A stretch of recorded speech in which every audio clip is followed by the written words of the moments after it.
हाँ तो दोस्तों, पार्ट 1 जो है हम लोग पढ़ चुके हैं। जो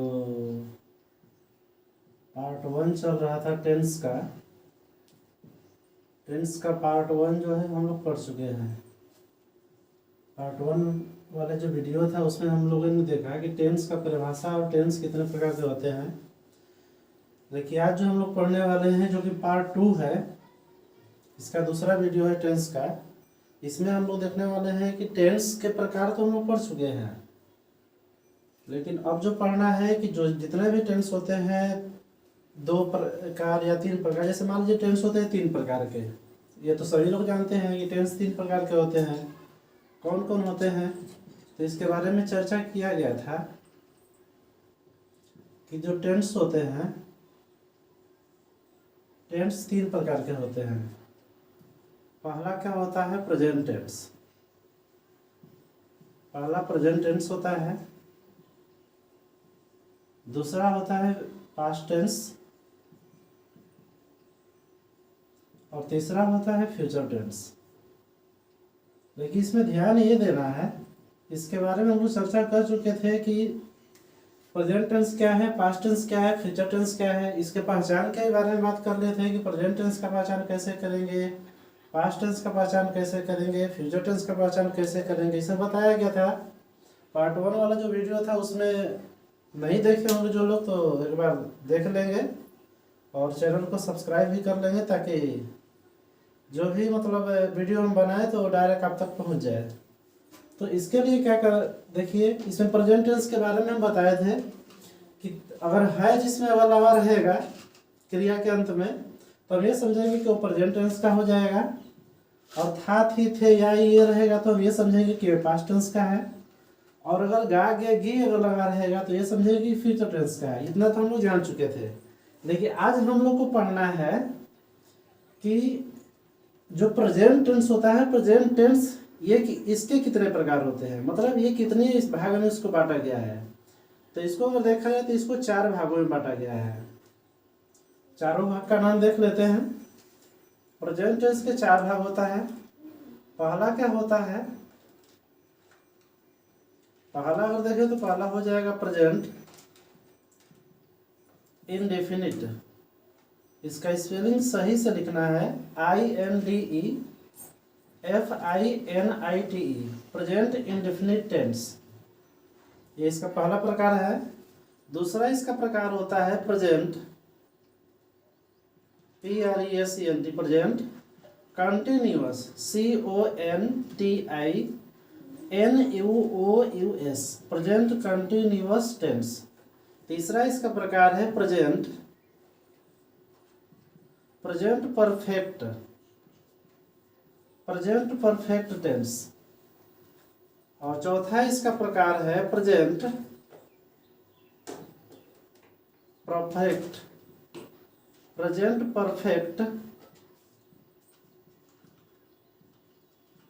कंटिन्यूअस टेंस।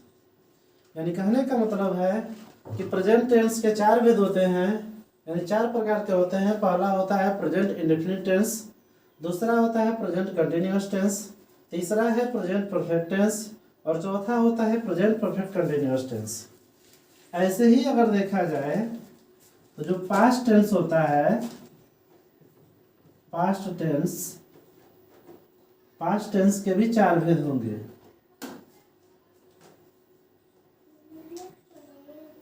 पास्ट टेंस के 4 भेद होंगे, जस्ट इसी प्रकार जिस प्रकार प्रेजेंट इंडेफिनिट टेंस के होते हैं। तो इसमें होता क्या है, पहला हो जाएगा पास्ट इंडेफिनिट। जैसे उसमें प्रेजेंट इंडेफिनिट था तो इसमें हो जाएगा पास्ट इंडेफिनिट टेंस। दूसरा हो जाएगा पास्ट कंटिन्यूअस टेंस। तीसरा हो जाएगा पास्ट परफेक्ट टेंस, और चौथा हो जाएगा past perfect continuous NUOUS, continuous का स्पेलिंग CONTINUOUS, कंटिन्यूअस टेंस। यानी कहने का मतलब है कि प्रेजेंट टेंस के चार प्रकार हुए और इसके भी चार प्रकार हुए। इसी तरह अगर देखा जाए तो फ्यूचर टेंस जो होते हैं, फ्यूचर टेंस जो होता है इसका भी चार प्रकार होगा, बस इसमें चेंज यही हो रहा है। सब में वही चीज है, indefinite, continuous, perfect, perfect continuous, सब वही चीज है। बस इसमें चेंज हो रहा है क्या, इसमें क्या था, प्रेजेंट इंडेफिनिट टेंस था तो इसमें हो गया पास्ट इंडेफिनिट टेंस। इसमें प्रेजेंट कंटिन्यूअस टेंस था तो इसमें हो गया पास्ट कंटिन्यूअस टेंस। इसमें प्रेजेंट परफेक्ट टेंस था तो इसमें हो गया पास्ट परफेक्ट टेंस। और इसमें प्रेजेंट परफेक्ट कंटिन्यूअस टेंस था तो इसमें हो गया पास्ट परफेक्ट कंटिन्यूअस टेंस। आशा है सब लोगों को समझ में आया होगा। आगे देखते हैं, फ्यूचर टेंस का देखेंगे। फ्यूचर टेंस का भी कितने प्रकार होंगे, चार। तो फ्यूचर टेंस के चार प्रकार कौन कौन होंगे इसको देख लेते हैं। जस्ट उसी तरह यह भी होगा, future indefinite, future indefinite tense. दूसरा हो जाएगा क्या, future continuous, future continuous tense. तीसरा हो जाएगा future perfect tense, future perfect tense. और चौथा हो जाएगा future perfect continuous tense, future perfect continuous tense. देख लीजिए आप लोग एक बार फिर से। प्रेजेंट टेंस का होगा present indefinite tense, present continuous tense, present perfect tense, present perfect continuous tense. इसी तरह अगर होगा पास्ट टेंस के चार भेद होंगे, past indefinite tense, past continuous tense, past perfect tense, past perfect continuous tense. Just इसी प्रकार होगा फ्यूचर टेंस का, future indefinite tense, future continuous tense, future perfect tense और फ्यूचर परफेक्ट कंटिन्यूअस टेंस। सब लोग को समझ में आ गया होगा लगभग, आप सब लोग समझ पाए होंगे। चलिए अब इसके आगे बढ़ा जाए। अब बारी बारी से एक एक टेंस के बारे में देखा जाए। सबसे पहला टेंस क्या, प्रेजेंट टेंस का पहला अगर भेद का अगर बात किया जाए, पहला इसका प्रकार जो है, पहला काइंड जो है उसको कहते हैं प्रेजेंट क्या, प्रेजेंट इंडेफिनिट टेंस। तो सबसे पहले हम ये जानेंगे कि प्रेजेंट इंडेफिनिट टेंस क्या होता है। चलिए देखिए,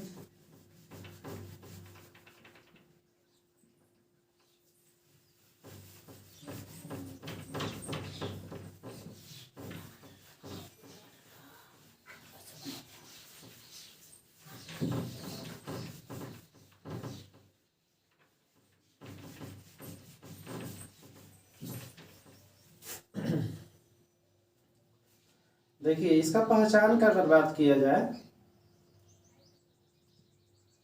प्रेजेंट इंडेफिनिट टेंस का पहचान अगर देखें तो क्या होगा, तो प्रेजेंट इंडेफिनिट टेंस का पहचान होता है जिस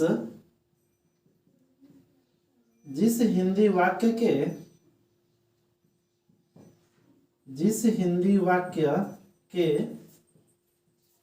क्रिया के अंत में ता है, ती है, ते हैं, ताहूं, ती हूं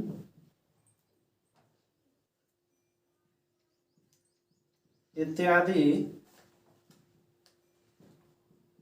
लगा रहे तो उसे प्रेजेंट इंडेफिनिट टेंस कहते हैं। समझ लेते हैं एक बात। इसमें बोल रहा है कि जिस हिंदी वाक्य के क्रिया के अंत में, किसके अंत में होना चाहिए, क्रिया के अंत में। ये नहीं कि कोई भी चीज रहेगा उसके अंत में ता है ती है रहेगा तो हम ये समझ लेंगे प्रेजेंट इंडेफिनिट टेंस का, ऐसा बात नहीं है। जैसे मान लीजिए एग्जांपल देख लेते हैं। जैसे हो गया वह हंसता है, वह हंसता है, हम लोग दौड़ते हैं, सीता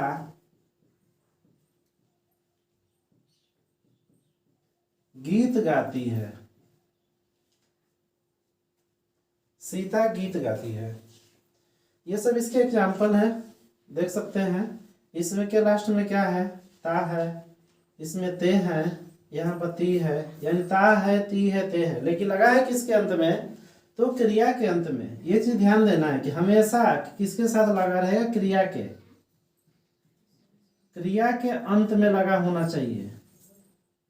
इसी बात को कुछ बच्चे ध्यान नहीं देते हैं, जो कि गलती कर बैठते हैं।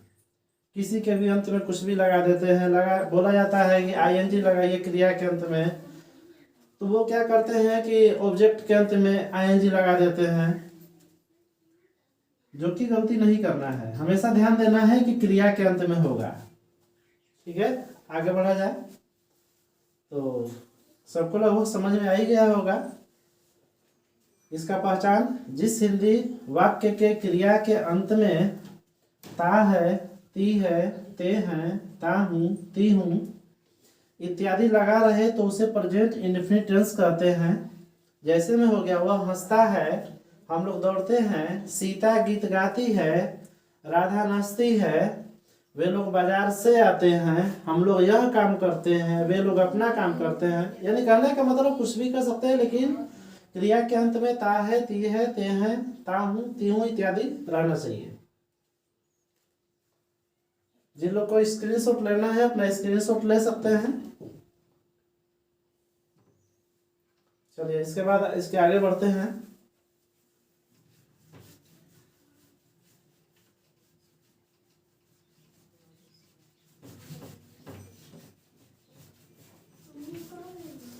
देखिए प्रेजेंट इंडेफिनिट टेंस जो है उसको, उसके 6 फॉर्म होते हैं। इसका फॉर्मूला जो होता है उसको 6 फॉर्म बांटा गया है। पहला जो होता है उसको कहते हैं अफर्मेटिव सेंटेंस, यानी ये पहला होता है affirmative, AFFIRMATIVE, affirmative sentence. Affirmative sentence इसका फॉर्मूला क्या होता है, सब्जेक्ट प्लस V1 या V5 प्लस ऑब्जेक्ट। ठीक है, और ये पहला फॉर्मूला हो गया, सब्जेक्ट प्लस V1 या V5 प्लस ऑब्जेक्ट। इसमें अगर देखा जाए तो कैसे बनेगा, तो इसमें कुछ बातों का याद रखना है। कहाँ दो चीज हो गया, जैसे इसमें एक V1 भी है और V5 है, कहाँ V1 लगेगा कहाँ V5 लगेगा, तो कुछ ऐसी चीजें हैं जिसको याद रखना जरूरी है।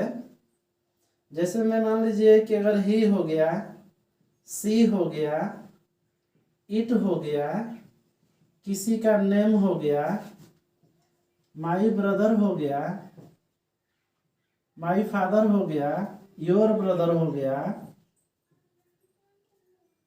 योर ब्रदर, तो इसके साथ क्या लगेगा, V5 लगाएंगे। V5 का मतलब होता है क्रिया में एस या एस लग जाता है। यानी कहने का मतलब है कि वर्ब का 5 फॉर्म होता है। एक होता है क्या, V1, V2, V3, V4, V5। V1 में जैसे मान लीजिए किसी भी चीज, किसी वर्ब का, जैसे गो हो गया, इसका V2 क्या होता है, वेंट। V3 का बात करें तो हो जाएगा क्या, गोन। V4 इसमें ING लगाकर इसको V4 बना दिया जाता है, और इसी में यस या यस लगा क्या बन जाता है, V5 यानी गोज। यानी वर्ब को 5 भागों में बांटा गया, 5 फॉर्म होते हैं, V1, V2, V3, V4, V5। तो ये जो हमारा प्रेजेंट इंडेफिनिट टेंस का अफर्मेटिव सेंटेंस, ध्यान देना है केवल अफर्मेटिव सेंटेंस में ऐसा होता है, बाकी सब में V1 रहेगा, लेकिन अफर्मेटिव सेंटेंस में कौन आता है, इसमें से V1 भी आएगा और V5 आता है। यानी कहने का मतलब V1 और V5 दोनों का यूज इसमें किया जाता है आवश्यकता अनुसार। तो देखिए he, she, it, name, my brother, your brother, इसके साथ V5 का प्रयोग किया जाता है। उसके बाद जो है आई हो गया, you, we, they. My brother के जगह अगर लिख दिया जाए माई ब्रदर्स, योर ब्रदर के जगह अगर लिख दिया जाए योर ब्रदर्स, तो इसके साथ प्रयोग किया जाएगा किसका, V1 का प्रयोग किया जाएगा। चलिए एग्जाम्पल एक आध लेकर देखते हैं, एग्जाम्पल से समझ में आ जाएगा। एग्जाम्पल में ले लेते हैं, जैसे मान लीजिए मैं पढ़ता हूँ, मैं पढ़ता हूँ। इसमें देखिए क्या है, सबसे पहले क्या है, सब्जेक्ट। ये हमारा सब्जेक्ट है, ये क्या है, V1 है। और ध्यान देना है, ये पढ़ता हूँ, ये क्रिया क्या है, पढ़ना। तो पढ़ना का क्या होता है, रीड होता है। और फॉर्मूला में कह रहा है, जो रूल है, रूल में कह रहा है सबसे पहले सब्जेक्ट कह रहा था, सब्जेक्ट मैं का क्या लिखेंगे, आई। उसके बाद V1 होगा या V5 होगा, तो हम यहाँ से देखेंगे आई के साथ किसका यूज कर रहे हैं, V1 का। तो इसीलिए इसमें से हम क्या लिखेंगे, रीड का, पढ़ना का क्या लिखेंगे, रीड लिखेंगे, रीड्स नहीं लिखेंगे। अगर इसके जगह पर जैसे मान लीजिए हो गया कि वह पढ़ता है, वह पढ़ता है, अगर दे दे अगर वह पढ़ता है, तो इसको बनाने का तरीका क्या है, वह का लिखेंगे। इसलिए कि पहले सब्जेक्ट लिखना है, सब्जेक्ट क्या है, वह का होगा ही। उसके बाद हम ये देखेंगे कि ही जो है, तो ही के साथ क्या लगेगा, ही के साथ क्या लगेगा, V5 लगेगा या V1 लगेगा। तो ही के साथ क्या लग रहा है, V5 लग रहा है। तो इसीलिए हम क्या लिखेंगे, पढ़ना का क्या होता है, रीड होता है, लेकिन इसमें हम क्या लिखेंगे, रीड से लिखेंगे, क्योंकि हमको V5 लिखना है, ना कि V1 लिखना है। और भी एग्जाम्पल देख लेते हैं, जैसे हो गया मेरे दोस्त लोग, मेरे दोस्त लोग पढ़ते हैं, मेरे दोस्त लोग पढ़ते हैं। देखिए तो ये कैसे बनेगा, तो इसको बनाएंगे, यहाँ पर मेरे दोस्त लोग, सब्जेक्ट इसमें क्या है, मेरे दोस्त लोग। तो मेरे दोस्त लोग का क्या होगा, तो हो जाएगा माई फ्रेंड्स, माई फ्रेंड्स हो गया, पढ़ते हैं। ध्यान देंगे, जैसे माई ब्रदर्स है, माई ब्रदर्स के साथ क्या लग रहा है, V1। उसी तरह माई फ्रेंड्स के साथ भी क्या लगेगा, V1, ना कि V5 लगाएंगे। ऐसा गलती कभी नहीं करना है कि माई फ्रेंड्स हो, माई फ्रेंड्स हो गया, माई ब्रदर्स हो गया, योर ब्रदर्स हो गया, तो इसके साथ क्या लगाएंगे, V5 नहीं लगाना है, हमेशा V1 का यूज करना है। यानी इसमें हम क्या लिखेंगे, केवल रीड लिखेंगे, रीड्स नहीं लिखेंगे। रीड्स अगर लिखेंगे तो गलती हो जाएगा, इसलिए हमेशा क्या लिखेंगे, रीड लिखेंगे। और एग्जाम्पल एक देख लेते हैं, मेरा दोस्त, मेरा दोस्त पढ़ता है। इसका अगर बनाना होगा तो क्या करेंगे, तो मेरा दोस्त का क्या होता है, my friends, my friend, sorry my friend, इसमें हो जाएगा माई फ्रेंड। लेकिन ये ध्यान देंगे कि ये क्या है, सिंगुलर नंबर है। जैसे माई ब्रदर सिंगुलर नंबर है, योर ब्रदर सिंगुलर नंबर है, यानी एक वचन है। उसी तरह माई फ्रेंड्स यानी मेरा दोस्त केवल एक दोस्त है, इसीलिए इसके साथ किसका यूज करेंगे, V5 का यूज करेंगे। तो V5 का यूज करेंगे तो क्या हो जाएगा, यहाँ पर रीड्स हो जाएगा। रीड ना लिख के हम क्या लिखेंगे, रीड्स लिखेंगे। लगभग सबको समझ में आ गया होगा कैसे बन रहा है। एक आध दो ऐसा भी एग्जाम्पल देख लेते हैं जो कि थोड़ा सा कठिन रहता है। जैसे में देखिए, कभी कभी पूछा जाता है, वह काम करता है, वह काम करता है, वह अपना काम करता है,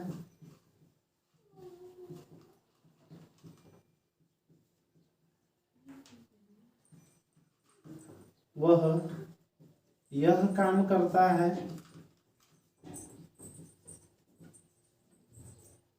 अगर इस तरह का आएगा सेंटेंस, तो इसमें पहले समझना पड़ेगा क्या सब्जेक्ट है क्या ऑब्जेक्ट है, उसके बाद ही बनाएंगे। यानी ये हमारा क्या हो गया, सब्जेक्ट। करता है, काम करता है, काम करता है क्या हो गया हमारा, V1 यानी क्रिया हो गया। इसमें अगर देखा जाए तो ये हमारा क्या है सब्जेक्ट। इसमें करना क्या होगा, V1 होगा। क्यों? क्योंकि अपना काम जब भी आता है तो अपना काम को, जब भी अगर अपना काम आ जाता है तो इसको इसको ऑब्जेक्ट माना जाता है। बाकी जो बच गया उसको हम क्या कहते हैं, V1। यानी कहने का मतलब है कि जब भी आएगा कि वह अपना काम करता है तो इसमें जो हमारा V1 होगा, क्रिया होगा, वो होगा क्या, करना, और ऑब्जेक्ट हो जाएगा अपना काम।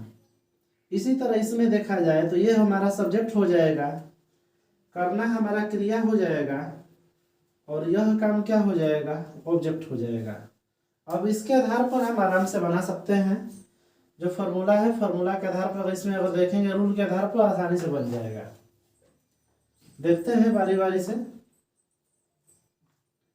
देखिए जैसे दिया है कि वह काम करता है, सबसे पहले सब्जेक्ट दिया है रूल में तो क्या लिखेंगे, वह का ही लिखेंगे।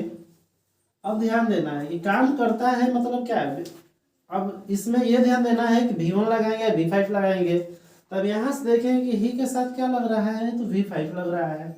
यानी यहाँ पर हम क्या लिखेंगे, काम करना का होता है वर्क, तो V5 लिखेंगे तो क्या होगा, वर्क्स हो जाएगा। इसलिए कि यहाँ पर V5 का जरूरत है, ही है इसलिए। अब देखिए इसका जब बनाएंगे तो क्या होगा, सब्जेक्ट ऑब्जेक्ट, इसको हटा देते हैं। देखिए वह का क्या हो जाएगा, ही हो जाएगा। करता है, करता है का क्या लिखेंगे, करना का क्या होता है, तो करना का होता है डू। लेकिन इसमें लिखना क्या है, V1 या V5 दोनों में से कौन लिखेंगे, तो ही है, तो ही के साथ लिखेंगे। तो डू का जो होगा V5 वो क्या हो जाता है, डज हो जाता है। और उसके बाद अपना काम का ही के अनुसार देखेंगे तो अपना का होता है हिज, और काम का हो जाएगा वर्क। इस प्रकार इसको बनाएंगे। अब देखिए इसको ये कैसे बनाएंगे, वह सब्जेक्ट सबसे पहले लिखेंगे रूल के अनुसार, तो हो जाएगा ही। करता है क्या लिखेंगे, डज लिखेंगे। उसके बाद यह काम का क्या लिखेंगे, दिस वर्क।